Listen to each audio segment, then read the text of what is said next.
From those new potential sanctions to support for freedom and democracy, President Trump is also making it clear that his administration will not repeat the policies of his predecessor. He's been tweeting support for the protesters and criticizing the Obama administration negotiated nuclear deal that has turned out to have given the state sponsor of terrorism billions of dollars. Chris Tharo joins us, Fox News politics editor, and what this could mean. You know, Chris, back in 2009, the Green Revolution, President Obama came under a lot of criticism for not speaking out forcefully at first. He eventually did. One top official of the administration admitted it was a mistake.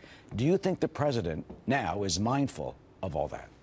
Well, sure, but also he has to be mindful of the mistakes that Obama and other presidents, but that his predecessor made the other way.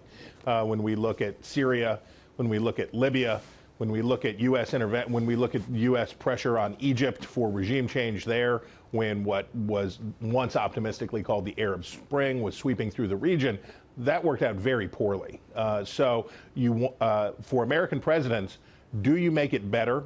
Is your intervention effective? Does it serve the long-term policy goals of the United States? These are not easy questions, and it's not just I'm in favor of good things and against bad things.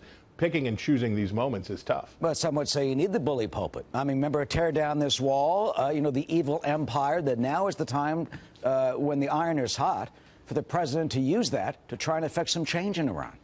Well, does it, though, have the desired effect? And that's the real issue.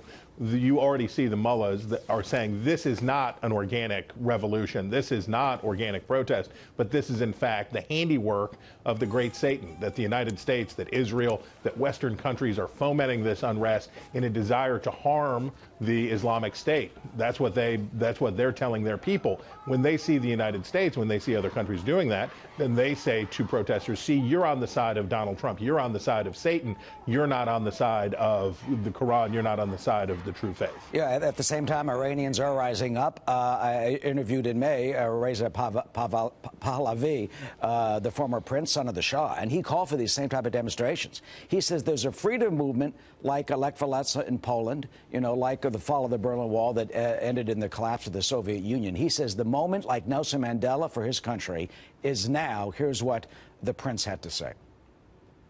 We as Iranians don't ask the world to do the job for us. All we say is give us the tools, the means, and the support so we can do the job. Don't leave us alone. Don't throw us under the bus.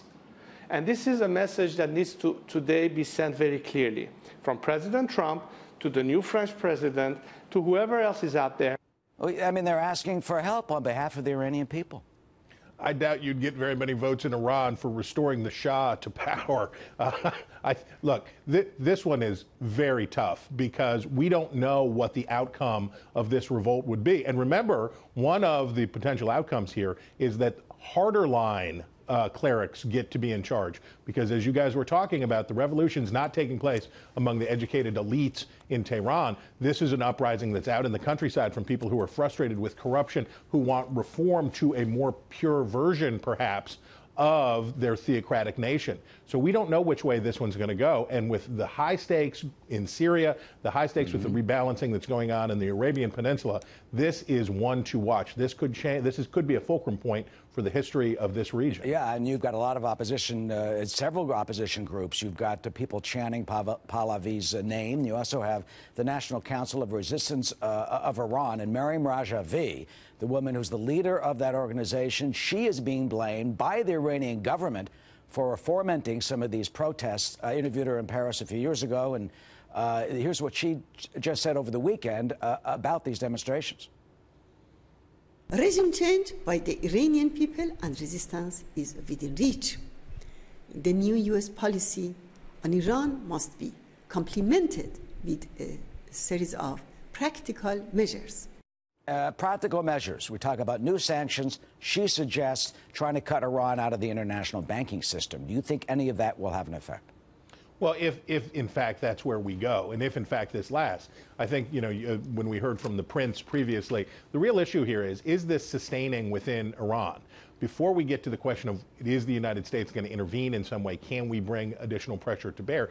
Is this going to be something that goes beyond the bounds of Iran's political system to maintain and control, or is this going to go away? So we have to watch and see and watch carefully, because we can help, but we could also harm. So we have to watch our P's and Q's, mind our P's and Q's. Yeah, as I said before, it's a moment of fear, but also potential opportunity. So we'll see how it all plays out. We have been here before. Chris, always good to see you. Thank you so much. You bet. Happy New Year. Of course, you too.